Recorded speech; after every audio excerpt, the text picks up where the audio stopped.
did you know about your character Walt Disney going into this project, and what were some new things you learned? I had read a great biography of him literally in the 1970s, a book I checked out from the New York Public Library when I lived in New York and needed something to do because I was unemployed.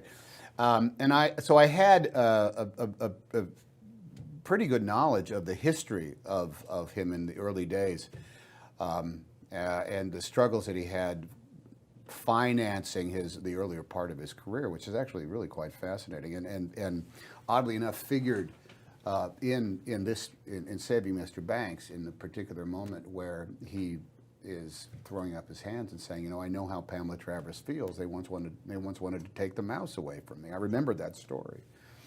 Everything else from Walt Disney came from the own affection that I had as a kid watching him on TV every Sunday night. It was a big deal when Walt Disney, on the Walt Disney Sunday night TV show, talked about the new ride or the new attraction that was coming up in Disneyland. That was the greatest. That was the greatest hour of television, because here was describing something that if we were very, very lucky, we might get to go visit one of these days. It was absolutely magical.